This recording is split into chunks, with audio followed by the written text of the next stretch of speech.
Quero me casar, mas não tenho dinheiro. Meu marido me agrediu. Eu tô precisando da segunda via da minha certidão. Meu filho precisa de pensão. Eu não sei o que fazer. Fala aí, Defensoria! Fala aí, Defensoria! Fala aí, Defensoria! Fala aí! Olá, olá para você que nos acompanha pelos canais de comunicação da Universidade Federal do Estado de Roraima. Você que nos acompanha neste momento pela Rádio Universitária. Como é que tá o clima por aí? Chuvinha gostosa nessa quinta-feira, coisa maravilhosa, né? Esperamos tanto por essa chuva, por isso mesmo ela é muito bem-vinda. Então um abraço para você que nos acompanha aí pelo trânsito da nossa cidade. Já fica aquele alerta, tá chovendo? Vá com mais calma, com tranquilidade. Olha, cuidado no trânsito para você chegar com muita segurança ao seu destino. E a gente já lembra também que esse programa é exibido pela TV Universitária toda terça-feira. Então, se você teve algum detalhe, você está acompanhando ao vivo agora pela Rádio Universitária e teve algum detalhe que você quer ouvir novamente, quer tirar essa dúvida, é só colocar aí no calendário toda terça-feira. O programa também é transmitido na TV Universitária, canal 2.1. Muito bem, esse é um programa em parceria com a Universidade Federal do Estado de Roraima e também com a Defensoria Pública do Estado de Roraima para falar sobre os seus direitos, sobre os serviços da DPE Roraima. Por isso, hoje eu convido para um bate-papo a Defensora Pública Beatriz Fernandes, ela que é a primeira titular da comarca de Rorainópolis. Seja bem-vinda. Obrigada, muito obrigada pelo convite, pela oportunidade de estar aqui, falando um pouquinho sobre o trabalho da Defensoria Pública do Estado de Roraima. Muito obrigada. Que isso, é um prazer enorme receber a senhora aqui, poder ter esse bate-papo. Inclusive, gente, ela veio diretamente do município de Rorainópolis, justamente aqui para Boa Vista, para ter esse bate-papo com a gente, para deixar você aí que nos acompanha bem informado sobre os seus direitos. Agora, doutora, como é que tá a estrada lá de Rorainópolis para cá? Com essa chuva, tudo tranquilo? Deu para chegar tranquilamente? Olha, deu para chegar, mas como a gente estava conversando um pouquinho antes aqui, ontem eu peguei bastante chuva na estrada. Tive que vir com bastante cautela, cuidado, velocidade bem reduzida para vir com segurança. Coisa boa. E hoje a gente vai conversar justamente sobre essa questão lá de Rorainópolis. Poucas pessoas sabem que existem as comarcas em vários municípios aqui de Roraima, e a de Rorainópolis é uma delas que atende, dá todo esse suporte ao sul do nosso estado, né, atendendo várias demandas também. Como é que é essa sua avaliação sobre a comarca de Rorainópolis? Bem, então, primeiro explicando o que é uma comarca, né? Porque quem Ótimo. escuta no rádio fala, nossa, que nome é esse? O que é uma comarca? Comarca é uma divisão feita pela Justiça para escolha de um lugar, um município ou um grupo de municípios em que ela vai se instalar. Então, assim, não necessariamente uma comarca coincide a um município, muitas vezes abrange mais de um município. Aqui no estado de Roraima, a Defensoria Pública e também o Poder Judiciário estão instalados em todas as comarcas do estado. E Rorainópolis é uma das comarcas, a comarca na qual, como você falou, eu já atuo. Bom, Rorainópolis a gente é um município grande, né? É o segundo maior município aqui do estado de Roraima, em termos populacionais. Então, é um local que, inevitavelmente, a Justiça tem que estar presente e, por consequência, a Defensoria também. Lá a gente trabalha, a Defensoria está instalada na sede da comarca, mesmo ali no centro, pela rodovia. Quem passar ali pela BR-174 com certeza vai ver a Defensoria Pública. Mas a gente também, a nossa comarca abrange não outros municípios, abrange só o município de Rorainópolis, mas ali a gente tem algumas vilas que estão um pouco mais distantes da sede. A gente também recebe muitas pessoas das vicinais, a gente recebe pessoas da vila, por exemplo, da Vila Martins Pereira, a gente recebe da Vila Moderna. Perdão, Vila Moderna é outra comarca, já pertence a outra comarca. Mas a gente recebe o pessoal da Vila do Jundiá, que é bem distante, ali já quase na fronteira com o estado do Amazonas. Então, assim, estamos ali na sede, recebemos todas as pessoas que nos buscam, que estão nessa abrangência que a nossa comarca atua, mas, vez ou outra, também a Defensoria vai até o usuário. justamente por conta dessa dificuldade de eles estarem localizados em vicinais que são distantes, de o transporte às vezes não ser muito bom para chegar até a sede da defensoria, a gente faz o caminho inverso. Em vez de a pessoa vir até a nossa sede buscar o nosso atendimento, a gente vai até eles. Isso seja por situações pontuais, olha, ficamos sabendo de uma situação que aconteceu ali na vicinal tal, a gente precisa ir lá, ouvir as pessoas, ouvir os usuários, os assistidos, nos deslocamos até lá. Já fizemos isso algumas vezes. Mas também, muitas vezes, a defensoria atua por meio de ações. Uma ação, organizada uma ação qualquer, uma ação que abrange, muitas vezes, vários serviços, não só o serviço jurídico, e a defensoria vai até lá, através da defensoria itinerante, ou então, como nós tivemos ano passado, fizemos o casamento coletivo e prestamos vários outros serviços jurídicos também. Enfim, a gente também tem essa possibilidade de ir até o nosso assistido. E o casamento coletivo, inclusive, agora dia 10, mais uma edição, agora dessa vez aqui amanhã, na capital. Né? Uma linda edição, vai ser lá na Orla, com aquela vista maravilhosa do Rio Branco, que voltou a encher. Então, com certeza, vai ser um grande evento para celebrar a união aí de mais de 200 casais. Que maravilha. Vai ser lindo, com certeza eu estarei lá para prestigiar. Pronto, doutora. Em dezembro de 2022, foi inaugurado um novo prédio da comarca, né, dando uma estrutura de apoio, de suporte para todos esses atendimentos. Fez a diferença realmente? Com o novo prédio vocês conseguem atender um número maior de pessoas, dar mais conforto e humanizar mais esse atendimento? Com certeza absoluta. A gente estava lá num prédiozinho que era bem menor, era ao lado do fórum, onde funciona o fórum, mas era um prédio que era uma adaptação de uma casa, então não comportava, não tem jeito, não comportava a estrutura tanto para os servidores quanto para os usuários, né? A gente é muito demandado lá, como eu falei um pouco agora mais cedo, a gente é o segundo maior município do estado. Então, estava sempre lotado, muita gente esperando, as pessoas em pé, aguardando. E aí a gente se mudou para esse prédio novo, que tem um número de salas já pensado para a estrutura da Defensoria Pública de Rorainópolis, porque lá eu não sou a única defensora, é uma comarca tão grande que, diferentemente das outras comarcas que contam só com um defensor, e consequentemente com um gabinete de suporte, lá nós temos 2 defensores, são 2 titularidades. Então eu trabalho lá com a minha colega Nicole Farias, também uma excelente defensora, e lá já foi um prédio pensado para comportar a estrutura desses 2 gabinetes. Isso falando em termos de servidores e pessoas que auxiliam o funcionamento da defensoria.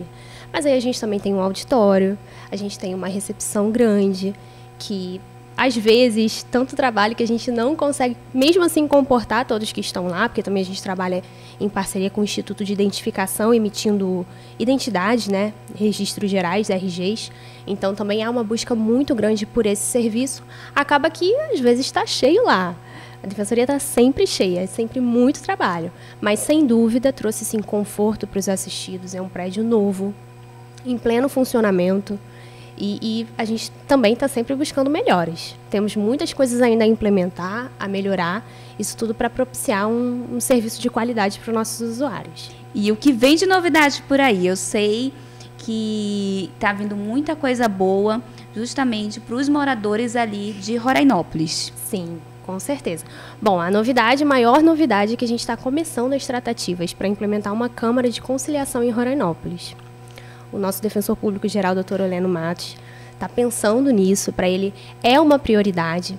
A Câmara de Conciliação ela já é uma realidade aqui em Boa Vista, na capital, e é um sucesso. O Dr. Euseni também, que toca a Câmara de Conciliação, com um excelente trabalho, um trabalho de grande reconhecimento, de grande valia para quem utiliza os serviços da Defensoria. E Rorainópolis, como é a segunda maior comarca, o segundo maior município, chama por uma Câmara de Conciliação. A gente vai conversando aqui aos pouquinhos, explicar o que mais ou menos a gente vai implementar nessa Câmara, mas, sem dúvida, é uma novidade excelente que tende a agilizar a resolução dos problemas dos nossos usuários, principalmente aqueles relacionados ao direito de família. Então, se tudo correr bem, a gente está iniciando os primeiros trabalhos para que isso seja uma realidade, e será, com certeza. Então, vale muito a pena a gente explicar agora para quem nos acompanha o que é, de fato, né, uma Câmara de Conciliação, qual a importância dela e quem será beneficiado com a implantação dela em Rorainópolis. Certo, então, vamos lá. Câmara de Conciliação é uma estrutura, não necessariamente física, mas uma estrutura de gabinetes, servidores, que estão pensados, que são voltados, melhor dizendo, para a solução consensual dos conflitos. O que acontece?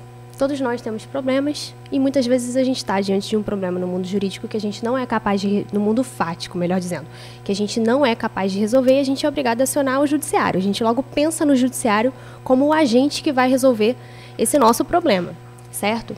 Só que com o avanço do direito, dos estudos, a gente já começou a perceber que muitas vezes não é o juiz, o judiciário com a sua estrutura que é o melhor ator para resolver aquele conflito no mundo dos fatos.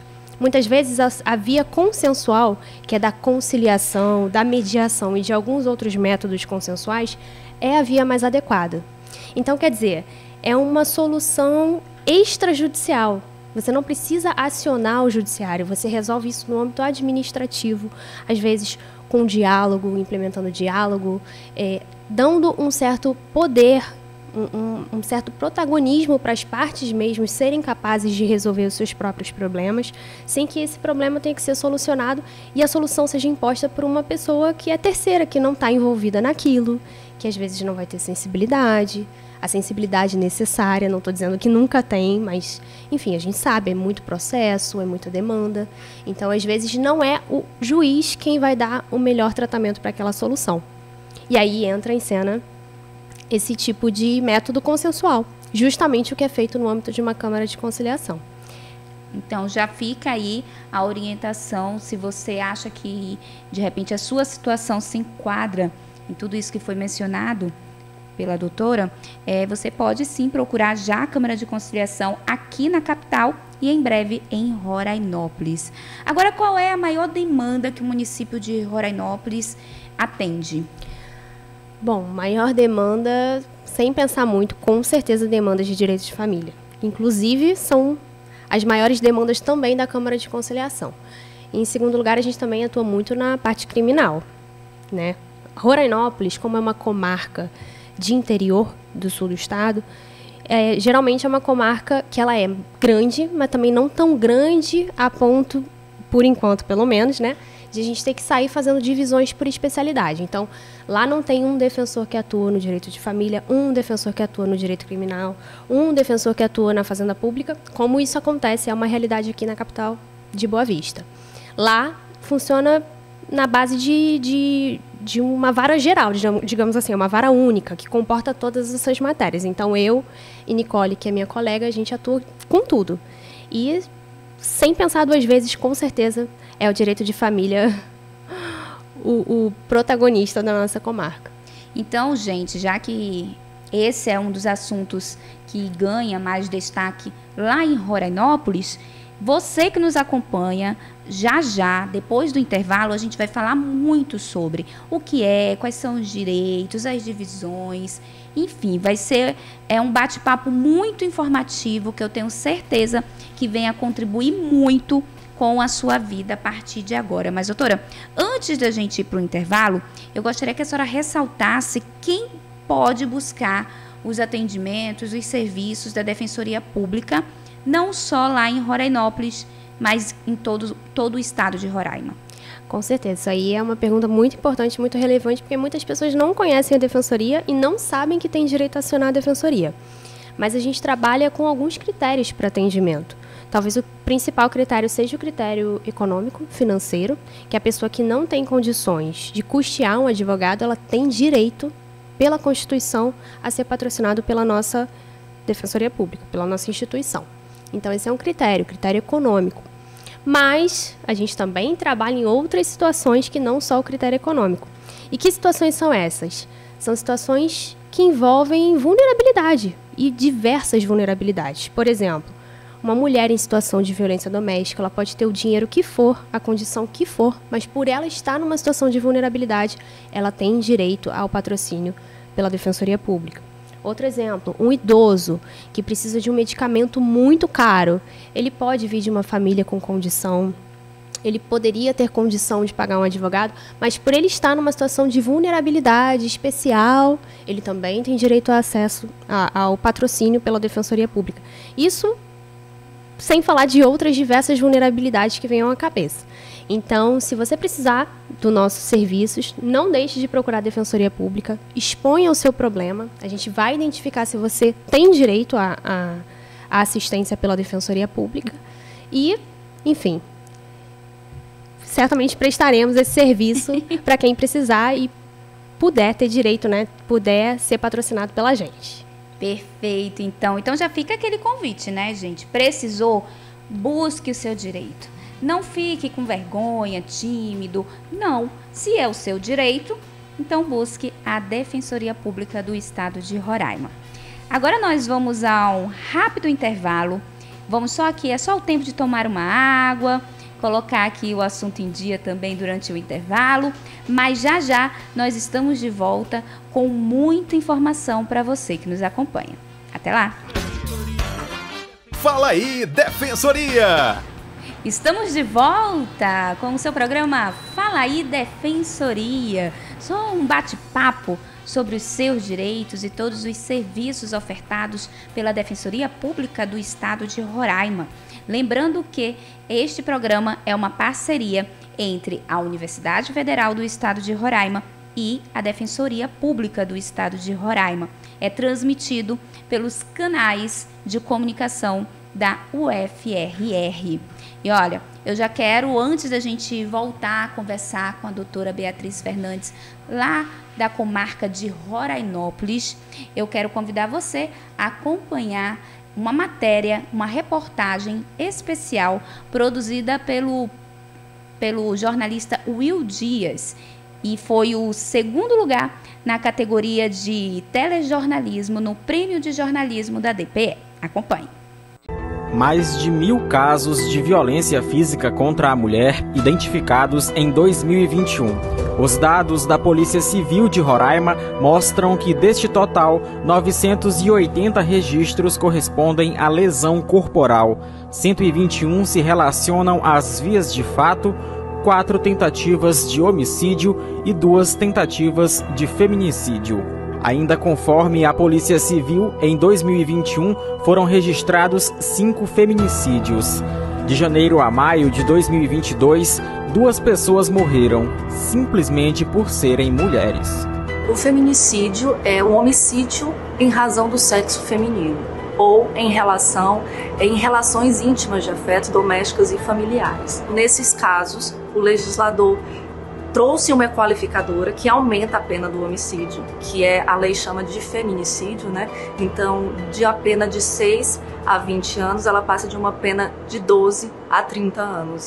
Em 2022, apenas de janeiro a junho, Roraima registrou 806 casos de violência física contra a mulher, 630 ocorrências de violência moral, 158 casos de violência patrimonial, 51 casos de violência doméstica sexual e mais de 1.000 atendimentos relacionados à violência psicológica. O julgamento do crime de violência contra a mulher tem como base fundamental a Lei Maria da Penha, em vigor desde setembro de 2006. O texto já passou por várias mudanças, mas desde o início representa o maior instrumento de proteção às mulheres no Brasil.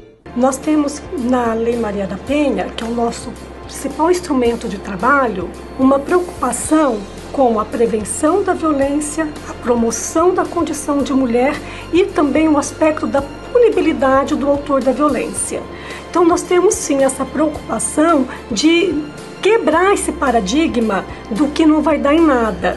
Para proteger mulheres da violência doméstica, não basta apenas a existência de leis, como a Maria da Penha. É necessária uma rede de proteção bem estruturada e integrada para que as normas sejam de fato efetivadas. Por meio da Defensoria Pública de Roraima, mulheres vítimas de violência doméstica encontram atendimentos gratuitos nas áreas civil, criminal, judicial e extrajudicial. A Defensoria hoje tem esse gabinete aqui na Casa da Mulher Brasileira. A Casa da Mulher Brasileira é um equipamento social que o objetivo foi congregar desde o seu nascedouro órgãos que vão prestar assistência jurídica assistência psicossocial, trabalhar com os processos, né, promover o atendimento inicial da mulher, a partir do ingresso dela nesse equipamento até a distribuição de processos ao judiciário, que diariamente a gente atende uma média, no mínimo 15 e vai até 30 pessoas. Então, mulheres aqui a gente atende diariamente. Para você ter uma ideia, na estatística da Defensoria Pública de 2021, a Defensoria Especializada foi a que mais realizou atividades. A rede de proteção à mulher em Roraima abrange uma série de outros serviços de forma integrada no enfrentamento aos abusos.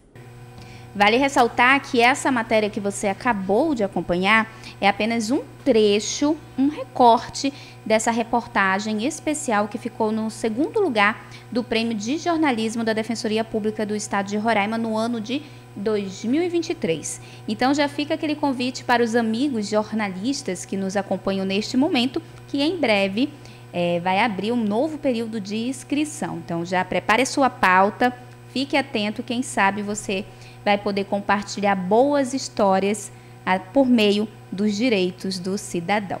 Eu volto a conversar com a defensora pública Beatriz Fernandes, primeira titular da comarca de Rorainópolis. Doutora, anteriormente nós estávamos falando sobre a questão do direito de família, que é uma das demandas mais procuradas e também mais atendida lá na Defensoria Pública em Rorainópolis. Eu acho que vale a pena a gente explicar para quem nos acompanha agora o que de fato é o direito de família. Certo. Bom, pensando de uma forma bem simples, bem simplificada, o direito de família, das famílias, ele é um ramo do direito que se preocupa com a proteção das famílias. Tudo que envolve família. Então, vamos lá. Casamento, união estável, divórcio, regime de bens, situação de guarda, situação de filiação, questão de pensão alimentícia. Tudo isso que envolve família é responsabilidade do ramo do direito das famílias. Agora, quando você fala desse leque de assuntos, um que se destaca mais ainda é a questão da pensão alimentícia. Sim, com certeza. Esse destaque, eu chamo atenção para esse destaque em termos de demanda. É, sem dúvida, o que mais a gente trabalha na Defensoria Pública. Questão envolvendo pedido de alimentos. Alimentos é o termo jurídico utilizado para pensão alimentícia. Quando alguém precisa de pensão alimentícia, a pessoa vai demandar os alimentos. Não literalmente alimentos, né? Mas é a nomenclatura que o direito utiliza para chamar a pensão alimentícia. Agora, quando se fala, então, nessa questão, que é um assunto que gera muitas dúvidas, eu acho que uma principal é até quando o pai ou a mãe precisa pagar a pensão. Então, primeira coisa, que acho que é super importante esclarecer também, a pensão alimentícia é um direito do filho, certo? Então, aquele pai que não está contribuindo, que não está sustentando, não tem convivência com o filho direto ali no seio familiar e não contribui de forma espontânea, ele tem o dever de pagar alimentos. O pai ou a mãe. Apesar de ser muito incomum, eu já peguei algumas situações também de mães que são demandadas a pagar os alimentos. E aí, vamos lá, até quando? Bom, esse até quando a gente até traça umas regras. O ordenamento traça umas regras, alguns critérios, mas também existem algumas exceções que permitem que aquilo extrapole um pouco das regras que o próprio direito visualizou. A princípio, a gente pensa enquanto a pessoa, a criança, o adolescente, for menor de idade. Até ele alcançar a maioridade, é indiscutível que ele vai ter direito aos alimentos. Mas isso também já veio enfrentando uma certa evolução e hoje a gente permite até que pessoas maiores de idade recebam ainda a pensão alimentícia, recebam ainda os alimentos do pai, devidos pelo pai ou pela mãe. Bom, e aí até quando seria isso? O critério que hoje mais prevalece é enquanto o adolescente ou o jovem adulto estiver estudando, estiver cursando um curso técnico ou graduação, enfim, enquanto ele estiver se dedicando para entrar no mercado de trabalho, ter habilitação técnica para começar a desempenhar uma profissão, entende-se que ele tem direito aos alimentos. Mas é como eu falei, né? Cada caso pode ser um caso. Então, por exemplo, Já tivemos situações também de pessoas que alcançaram a maioridade, que não estudam, não estão matriculados numa faculdade, nada disso, mas que às vezes, por terem uma situação muito peculiar, às vezes é uma pessoa com deficiência, que tem uma deficiência que impede ela de trabalhar, ela também vai ter direito aos alimentos. Aí a gente até varia o fundamento, né? No direito a gente vai fundamentando a depender da situação. Olha, aqui a gente fundamenta na situação de parentesco, aqui a gente fundamenta na situação de filiação, enfim, mas a gente pode sim reconhecer esse direito a uma pessoa a depender das necessidades que ela tem. Mas, em regra, é isso. Até alcançar a maioridade e, se continuar estudando, até concluir os estudos. Eu tive a oportunidade de acompanhar uma situação de um homem, um pai, que buscou a defensoria itinerante e contou a história dele, que a filha dele já tem 27 anos, é casada, já tem filho, já concluiu o ensino superior e, mesmo assim, ainda era descontada a pensão direto do salário dele. Nessa situação, era ele que tinha que buscar a justiça para pedir, para recalcular ou para tirar, para terminar? Como é que é? Sim, ele deveria ter buscado. Até me espanta, de 27 anos é muito tempo, ele teria que ter buscado antes. Mas o direito, o ordenamento jurídico tem solução para quase tudo. E quando não tem, a gente constrói. Mas essa é uma solução muito evidente. Existe uma ação que o pai pode mover, que se chama ação de exoneração de alimentos. Ele faz um pedido para ser exonerado desse dever de prestar alimentos. E ali ele só vai ter que provar que a filha já constituiu nova família, que a filha já trabalha, enfim. Ele vai demonstrar, por meio das provas que ele conseguir juntar, que a filha dele não tem mais necessidade, que não se enquadra mais no direito de receber os alimentos. Agora, se uma pessoa tem irmãos e esses irmãos já concluíram esse ciclo, também já não possuem mais esse direito de receber a pensão alimentícia. Porém, essa pessoa ainda assim está na faculdade, ainda está na idade, pode pedir para reavaliar, fazer um cálculo para receber um novo valor? Sim, com certeza. Aí a ação cabível seria uma majoração, uma ação de majoração de alimentos. Mas vamos lá. Não vou dizer que essa pessoa que você me narrou brevemente tem necessariamente direito a ter os alimentos dela aumentados. Por quê? Numa ação qualquer que envolva pedido de pensão alimentícia, o juiz, quando for fixar, ele tem que se atrelar a duas coisas principais, que é a necessidade da pessoa que está pedindo alimentos e a possibilidade do pai ou da mãe que está pagando os alimentos, prestando os alimentos. Então, assim, essas duas palavras, elas caminham juntas. A gente vai alinhar a necessidade da criança ou do adolescente, do jovem adulto, com a possibilidade. Então, vamos lá. Não é porque os outros irmãos, necessariamente, não precisam mais de alimentos que ela vai, digamos assim, pegar o lugar deles, entendeu? O que os outros recebiam, ela vai passar a receber. Não necessariamente é assim. Ela tem que demonstrar para o juiz que a necessidade dela aumentou para que ela também faça jus a um aumento na pensão alimentícia. E, por outro lado, além disso, tem que se provar que aquele pai ou aquela mãe demandado tem a possibilidade de pagar. Porque de nada adianta também você colocar uma obrigação para uma pessoa que não tem condições. Ela não vai fazer o pagamento, aquilo vai virar uma bola de neve e vai ser ruim para todo mundo. Então, o juiz ele tem que se atrelar a esses dois fatores. A necessidade de quem está pedindo e a possibilidade de quem está pagando. E aí, vamos lá. Uma pessoa, às vezes, que também enfrenta uma situação muito específica, muito pontual de uma doença, utiliza muitos medicamentos, demanda muitos tratamentos com psicólogo, com terapeutas diversos, enfim, uma equipe multidisciplinar diversa. É uma pessoa que tem uma necessidade muito maior que uma pessoa que não enfrenta essas barreiras, essas dificuldades. Então, quer dizer, ali a necessidade dela impõe que o juiz aumente a pensão que ela recebe. Mas a gente nunca pode esquecer também de acompanhar, de verificar a realidade do pai e da mãe que paga os alimentos. Então, assim, em suma, essa situação que você me narrou, o ordenamento admite que você vá atrás de um incremento na sua pensão, mas é tudo analisado minuciosamente pelo juiz. Eu ia até perguntar como é que é feito esse cálculo do valor final. Porque cada caso é um caso. Exatamente. Eu acredito que a resposta está até já no que a senhora estava explicando anteriormente, que é todo feito uma avaliação de toda a situação, tanto do pai quanto da mãe, da criança, nesse primeiro momento, quando ainda é criança, não é verdade? Exato. Isso aí não tem uma resposta certa para te dar. A gente tem como dizer uma média. Olha, em média, uma pessoa que recebe, por exemplo, um salário mínimo, um pai que recebe um salário mínimo, ele tem que pagar alimentos, ele geralmente paga em torno de 15% a 20% do salário mínimo para um filho. É uma média. Mas, como você bem falou, cada caso é um caso. E aí a gente inicia um processo, a gente vai ter uma audiência em que as partes vão ser ouvidas justamente para aferir a possibilidade dessa pessoa que está pagando e a necessidade de quem está pleiteando. Para que, enfim, se chegue a um denominador comum. Perfeito. Cada caso é um caso. Perfeito, gente. Olha só. No próximo bloco, a gente vai conversar um pouquinho sobre pai socioafetivo. Você já ouviu falar desse termo? E o Dia das Mães, que está aqui, mês de maio, Dia das Mães. Então, você sabe quais são os direitos das mães?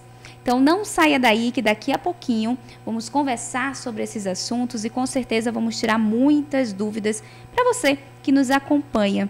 Então, não saia daí. Voltamos já. Fala aí, Defensoria!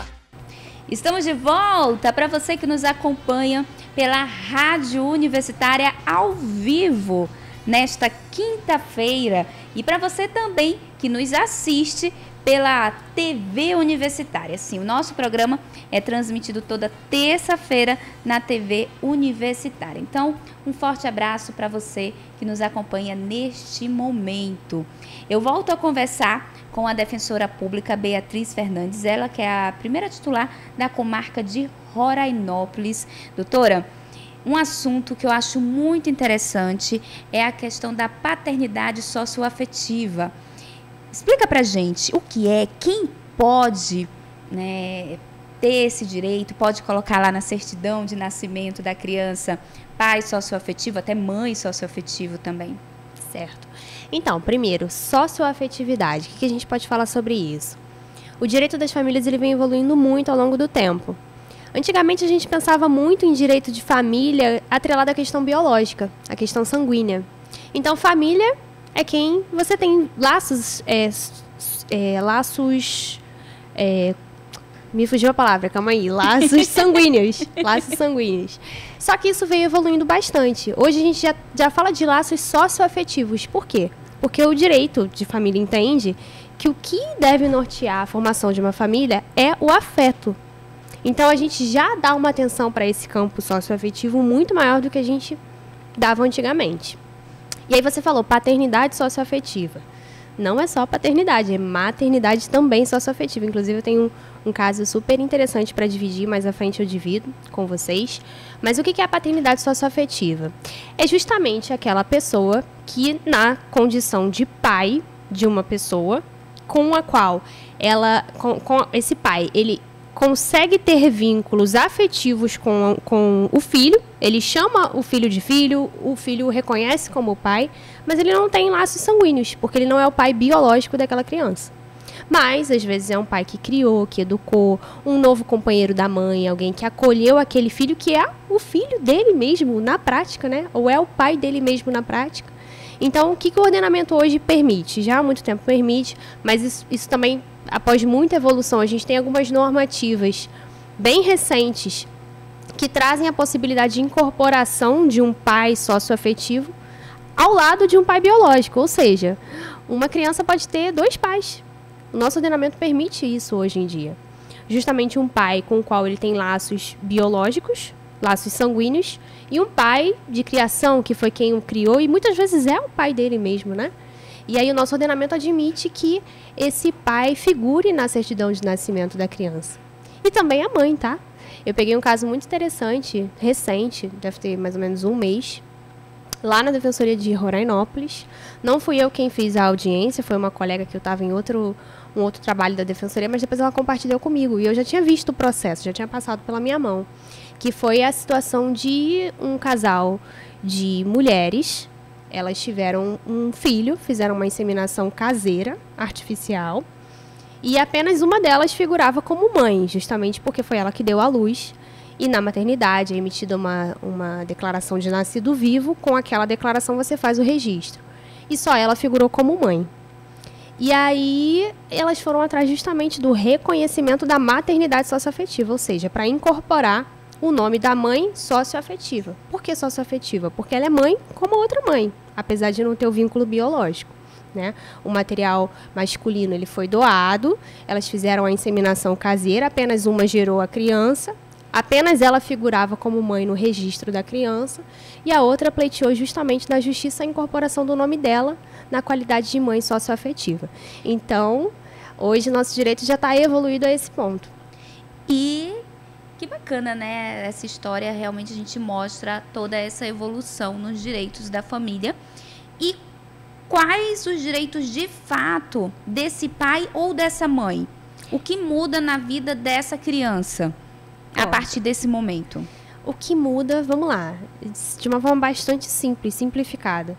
Pai socioafetivo é tão pai do que o pai biológico. Mãe socioafetiva é tão mãe quanto a mãe biológica. Então, o que muda? Muda tudo e não muda nada. Porque muda tudo na vida da criança, que vai contar com uma pessoa que ela reconhece como mãe ou reconhece como pai na certidão dela de nascimento. Né, vai ser formalizada aquela situação que já é vista na prática, vai ser formalizada e de fato reconhecida pelo direito e vai trazer a ela todos os direitos de filho, normais, como um filho... Herança. Herança. Vai ter direito à herança, vai ter direito... alimentos, como a gente está falando. Pensão alimentícia. Pensão alimentícia, não existe absolutamente nenhuma distinção.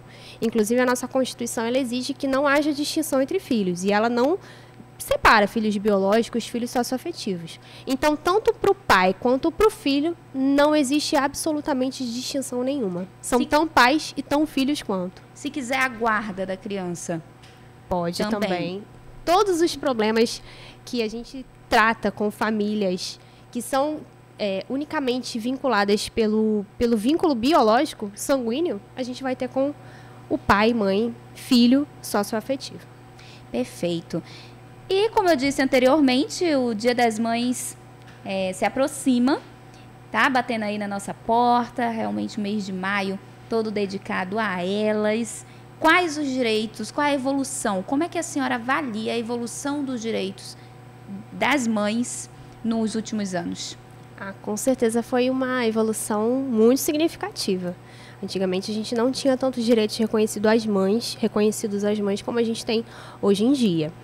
Aqui já entrando um pouquinho numa área que não é muito nossa, na Defensoria Pública do Estado, que a gente não atua muito na área trabalhista, mas falando de direitos trabalhistas, né, que são os principais envolvendo as mães, a gente conta com a licença maternidade, a gente hoje tem uma preocupação muito grande com a questão da amamentação. Então, algumas empresas de forma voluntária, outras não, mas tem um tratamento especial enquanto a mãe está fazendo o processo de amamentação.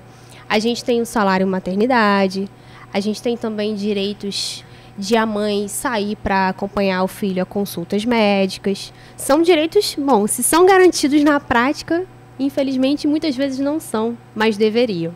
Agora, com certeza, estão previstos no nosso ordenamento.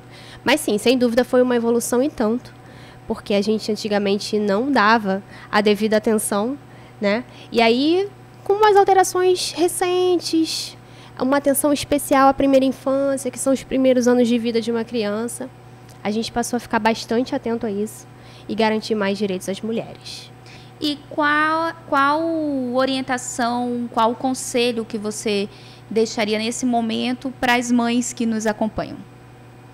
Bom, conselhos, juridicamente, se elas precisarem de qualquer coisa, ainda que muitas vezes elas venham com demandas maternas atinentes a direitos trabalhistas que não sejam da nossa atuação, a gente pelo menos vai orientá-las a buscar o local adequado. E se for alguma demanda que a gente possa auxiliar relativa à questão da alimentação, relativa ao atraso na pensão alimentícia, a mãe pode nos buscar, relativa a alguma demanda especial que o filho dela tenha, ou então a inobservância de algum direito dela que está sendo violado, busque a defensoria. Sem dúvida a gente vai te ajudar, ou te instruir pelo menos, né? Se a gente não puder atuar naquele caso específico, a gente vai instruir sem dúvidas, para que todos alcancem os direitos que estão correndo atrás. Bacana.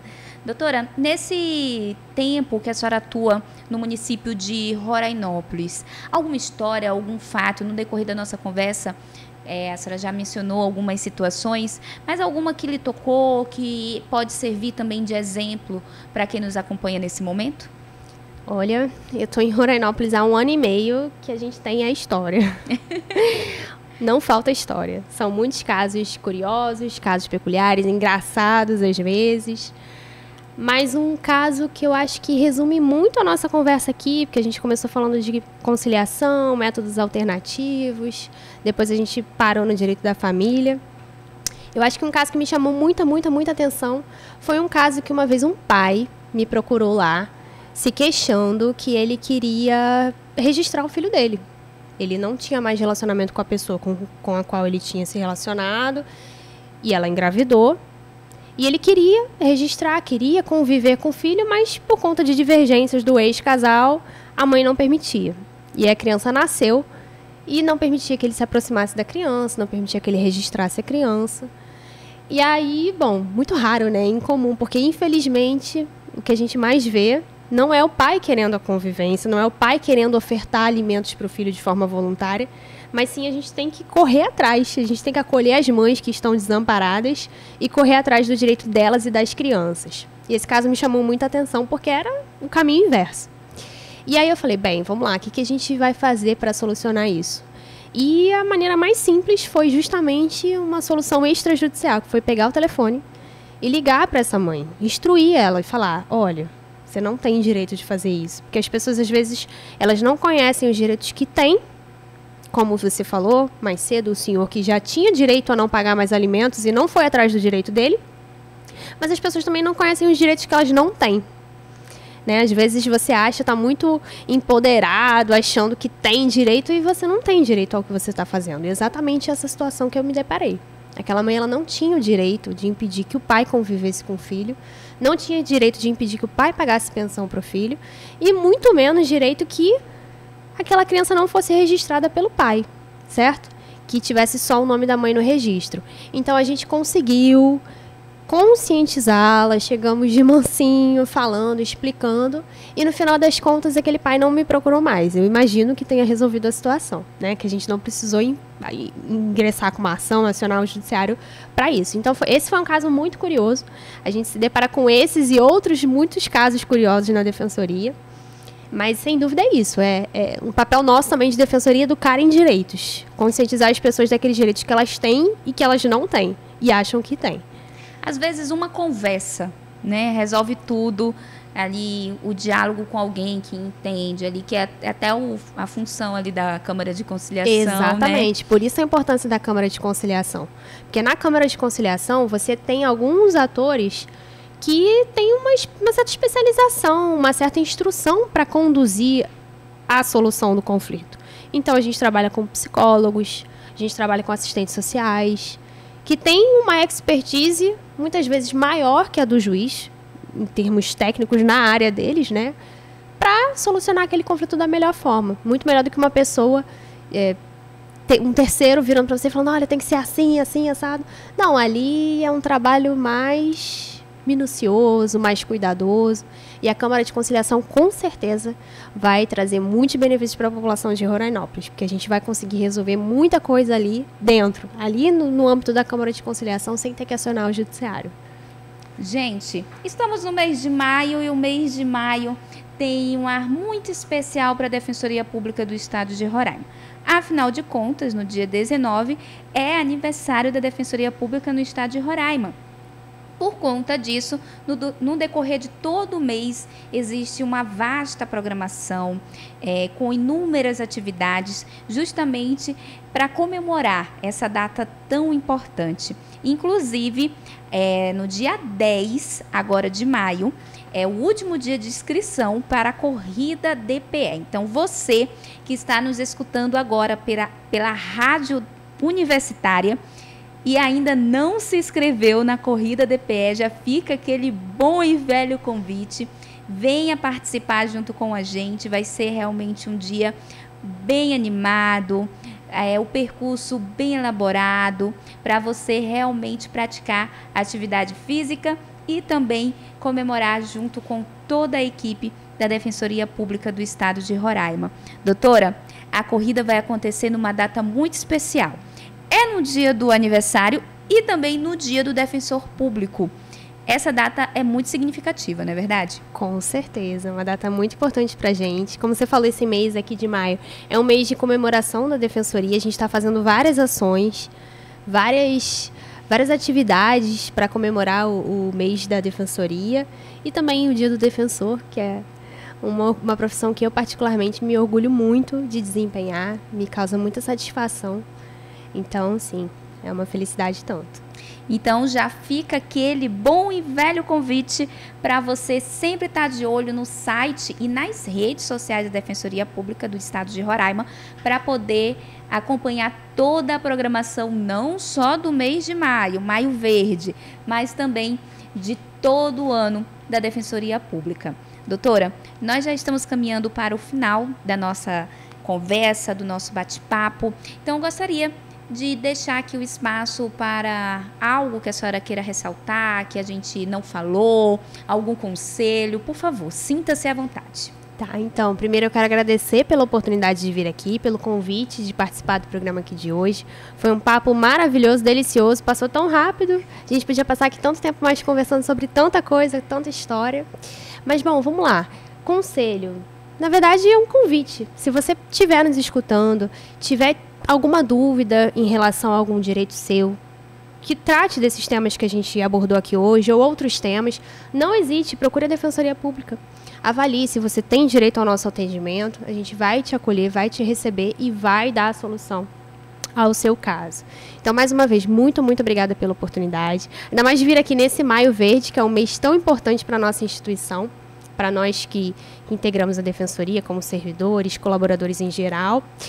Queria também aproveitar, né, Dia das Mães, parabenizar as mães que estão nos ouvindo, especial a minha mãe também, que está me ouvindo lá do Rio de Janeiro, mandar um beijo para ela. E obrigada, estamos à disposição, sempre que quiser ter um papo delicioso desse, eu estou aqui também à disposição para compartilhar mais momentos com vocês, tão bons quanto o de hoje. Obrigada. Nós que agradecemos, muito obrigada pela disponibilidade, ter vindo na chuva, gente, de Rorainópolis para cá. Então, muito obrigada de verdade. Imagina. E, com certeza, durante a nossa conversa, várias dúvidas foram esclarecidas, muita informação para quem nos acompanhou aí no decorrer de todo o programa. Muito obrigada mais uma vez. Obrigada. Até o próximo. Até a próxima. E para você que nos acompanha tanto pela Rádio Universitária quanto pela TV Universitária, fica aquele forte abraço. Não se esqueça que esse é um programa em parceria com a Defensoria Pública do Estado de Roraima. Até mais!